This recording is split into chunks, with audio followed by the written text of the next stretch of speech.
Hey guys, welcome to my YouTube channel Science Simplified.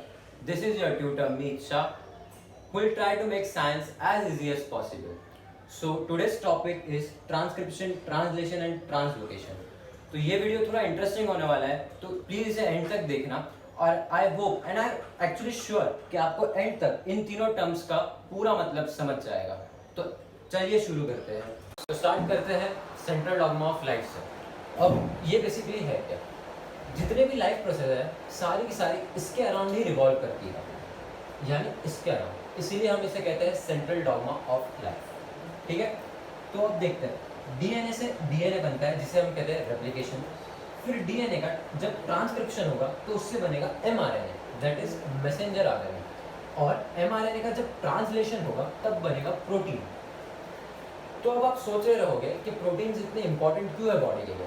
तो इसका answer है कि proteins are basically the building blocks as well as messengers of a body. जितना भी communication हमारे body में होता है सारा का सारा प्रोटीन के थ्रू होता है.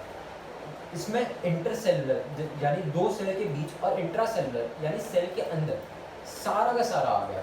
सारा का सारा हमेशा कम्युनिकेशन जो होगा वो सिर्फ और सिर्फ प्रोटीन के थ्रू होगा. इसीलिए प्रोटीन्स हमारे बॉडी के लिए बहुत इंपॉर्टेंट है. तो अब एक एक करके मैं बताऊंगा आपको कि रेप्लिकेशन, ट्रांसक्रिप्शन और ट्रांसलेशन क्या है.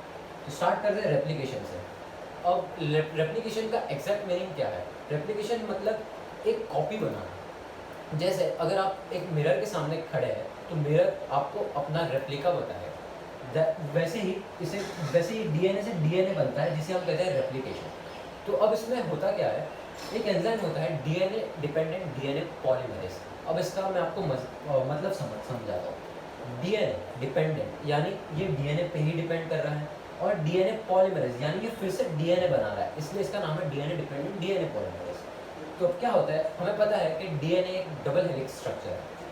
तो जब अनवाइंडिंग होती है हेलिक्स की, यानी दो हेलिक्स जब सिंगल सिंगल बन जाते हैं, तब ये डीएनए डिपेंडेंट डीएनए पॉलीमरेज इस पर एक्ट करता है और दो सिंगल स्ट्रैंडेड डीएनए बनाता है. तो और फिर वो दोनों मिलकर एक डबल स्ट्रैंडेड डीएनए बनाते हैं. तो ये बेसिकली है रेप्लिकेशन. अब हमारा नेक्स्ट सब टॉपिक है ट्रांसक्रिप्शन. तो पहले मतलब समझ लेते हैं ट्रांसक्रिप्शन का. Transcription simply means to rewrite in a different format. अब हम ये क्यों कह रहे हैं. डीएनए एक अलग फॉर्मेट है और आरएनए एक अलग फॉर्मेट है. जब इन्फॉर्मेशन डीएनए से आरएनए में कन्वर्ट होती है तो उसे हम कहते हैं ट्रांसक्रिप्शन. अब हम देखते हैं ट्रांसक्रिप्शन की डेफिनेशन क्या है. तो the process of converting genetic information from one strand of DNA to RNA is called as transcription. ठीक है, फिर अब आपको थोड़ा रिकॉल करना पड़ेगा 9th क्लास का. हमने देखा था डीएनए में A is equals to T और G is equals to C. ये क्या है, ये बेसिकली है कॉम्प्लीमेंट्री स्ट्रैंड्स. यानी अगर डीएनए में एक जगह पे अगर A होगा तो उसके सामने हमेशा T आएगा, adenine is equals to thymine. और अगर G होगा दैट इज गुआनिन, तो वो वहाँ उसके सामने हमेशा साइटोसिन आएगा, that is G is equals to C. अब आरएनए में यहाँ पे थोड़ा सा एक चेंज है जो हमें ध्यान रखना है. G is equals to C यानी guanine is equals to cytosine तो सेम रहेगा, लेकिन A is equals to U that is adenine is equals to uracil हो जाएगा. इसका मतलब थाइमिन को हमने रिप्लेस कर दिया यूरासिल से. ठीक है, अब हम इसका जो ये कहाँ काम आएगा हम वो देखते हैं. अगर डीएनए में ये अगर डीएनए में सीक्वेंस है न्यूक्लियोटाइड का A T T T C T G, तो उसका जो कॉम्प्लीमेंट्री स्ट्रैंड बनेगा वो क्या बनेगा, A का हमने यहाँ पे देखा आरएनए में A is equals to U, तो U T तो हमने पहले ही देख रखा है कि T is equals to A होने वाला है, तो T A और साइटोसिन का तो सेम है गुआनिन, तो GAC ये हो जाएगा उसका कॉम्प्लीमेंट्री स्ट्रैंड. तो हमारा नेक्स्ट सब टॉपिक है ट्रांसलेशन. तो पहले हम मतलब समझ लेते हैं ट्रांसलेशन का. Translation means to express in different language. जैसे हम हिंदी से इंग्लिश में ट्रांसलेट करते हैं, वैसे ही यहाँ पे जो एमआरएनए बना था that gets translated into protein. तो अब प्रोटीन से जुड़ी तो हम कहानी बता चुके हैं, लेकिन कुछ और डिटेल्स है जो मैं आपको बताना चाहूँगा. प्रोटीन्स बेसिकली पॉलीपेप्टाइड है अमाइनो एसिड्स के, यानी बहुत सारे अमाइनो एसिड्स मिलके एक प्रोटीन बनाते हैं. हमारे बॉडी को ऐसे ही 20 अमाइनो एसिड्स की ज़रूरत होती है. तो हमने देखा कि कि प्रोटीन्स और पॉलीपेप्टाइड्स ऑफ अमाइनो एसिड्स। तो आप सोच सकते हैं जो अमाइनो एसिड्स है वो कितने अलग अलग कॉम्बिनेशंस में यहाँ पे जुड़ सकते हैं। तो अब ये कौन डिसाइड करेगा? तो इसका आंसर है कि the sequence of amino acids in proteins depends on the codons in mRNA। यानी जो अमाइनो एसिड का सीक्वेंस है प्रोटीन में वो डिपेंड करता है sequence of codons on mRNA। तो अब आप पूछोगे कि कोडॉन्स क्या है? तो codons is basically a sequence of nucleotides, sequence of 3 nucleotides, इसलिए हम उसे ट्रिपलेट कोडॉन भी कहते हैं। ऐसे ही बहुत सारे ट्रिपलेट कोडॉन्स मिलके एक mRNA बनाते हैं। तो अब हमने यहाँ तक की कहानी तो देख ली, ठीक है। अब यहाँ पे और एक मैं आपको चीज़ बताना चाहूँगा कि हर एक कोडॉन एक स्पेसिफिक अमीनो एसिड के लिए कोड करता है। जैसे समझ लीजिए ये है AUG, तो ये मिथियोनिन के लिए कोड करेगा, ठीक है। अब हमने प्रोटीन से रिलेटेड भी कहानी देख ली। अब हम आते हैं, तो आइए देखते हैं कहानी tRNA की।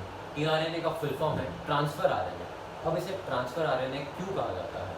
क्योंकि बेसिकली ये अमाइनो एसिड्स को ट्रांसफ़र करता है mRNA पर as per the codons on mRNA। यानी जिस हिसाब से कोडॉन्स mRNA पे लगे हुए हैं उसी हिसाब से tRNA इन्हें अमाइनो एसिड्स ला के दे। तो अब देखते हैं ये कैसे करता है। बेसिकली इस पर्पस के लिए tRNA के पास एक एंटीकोडॉन आर्म होता है। जो एंटीकोडॉन आर्म होता है उसके पास कॉम्प्लीमेंट्री सीक्वेंस होता है to the codons on mRNA। सब तो अब इसे ऐसे समझते हैं, जैसे अगर यहाँ पे AUG है तो इसका एंटीकोडॉन यानी इसका एंटीकोडॉन होगा UAC। तो इस तरह ये आके इस पे ऐसे जुड़ जाएगा। तो आई नो ये थोड़ा कंफ्यूजिंग लग रहा होगा अभी के लिए, लेकिन जब मैं आपको प्रोसेस समझाऊंगा तब शायद आपको ज़्यादा समझ आए। तो देखते हैं अब इसका प्रोसेस क्या है। तो सबसे पहले राइबोसोम आके अटैच हो जाता है mRNA पे, ठीक है। तो इसके वजह से इसकी साइट्स एक्सपोज हो जाती है, यानी कोडॉन्स की साइट्स एक्सपोज हो जाती है। तो tRNA आता है अपने कोडॉन्स को लेके, आई मीन अमाइनो एसिड को लेके, और यहाँ पे ज्वाइन हो जाता है, ठीक है। और इसके बाद ये राइबोसोम आगे बढ़ जाता है और ये tRNA निकल जाता है। इसी तरह mRNA moves from one end of ribosome moves from one end of mRNA to the other end of mRNA, और इसी प्रोसेस को हम ट्रांसलोकेशन भी कहते हैं। अब आपने इतना तो देख लिया, लेकिन अब आपको लग रहा होगा कि इसका एप्लीकेशन कहाँ है। तो इसका सबसे मेन एप्लीकेशन है जो डे टू डे हम एंटीबायोटिक्स लेते हैं इन्फेक्शन के लिए। उसमें क्या होता है, यही जो ट्रांसलेशन ऑफ प्रोटीन्स होता है बैक्टीरिया में, उसे हम किसी ना किसी तरह से इनहिबिट करते हैं। सारे एंटीबायोटिक्स में ऐसा नहीं होता, हालांकि काफ़ी एंटीबायोटिक्स में यही तरीका अपना है। So let's start with the last topic, that is mutation. Human beings have an ability to produce new individuals like themselves. इसी वजह से, और ये होता है जीन्स की वजह से। So some genes are transmitted from parents to their offsprings. इसीलिए आपने देखा होगा कि आप बहुत सारे कैरेक्टर्स आपके पेरेंट्स जैसे इनहेरिट करते हो, यानी सिमिलर कैरेक्टर्स होते हैं। लेकिन कई बार क्या होता है, इन जीन्स में सडन चेंजेस हो जाते हैं जिसे हम म्यूटेशंस कहते हैं। तो mutations are nothing but sudden changes. तो हम देखते हैं कि कैसे होता है। ये है एक सीक्वेंस दैट इज TAATGCAAT। तो कई बार ये यहाँ से ब्रेक ऑफ हो जाएगा स्ट्रैंड, ठीक है, और TGC gets replaced by CTA। तो ये एक टाइप का म्यूटेशन हो गया। और कई बार ऐसा भी होता है कि जो न्यूक्लियोटाइड्स होते हैं वो अपनी पोजीशन चेंज कर लेते हैं, जिसकी वजह से चेंजेस आ जाते हैं, और इसे ही हम म्यूटेशन कहते हैं। म्यूटेशन का एक एग्जांपल है सिकल सेल एनीमिया। तो म्यूटेशंस कभी कभी माइनर भी हो सकते हैं और कभी कभी मेजर भी हो सकते हैं। We have come to an end of today's topic. अगर आपको ये वीडियो पसंद आया तो प्लीज़ लाइक कीजिए और अपने फ्रेंड्स के साथ शेयर कीजिए। अगर आपको इस टॉपिक से रिलेटेड कोई भी क्वेरी हो तो feel free to comment in the comment section below. आप मुझे इंस्टाग्राम पे DM भी कर सकते हैं।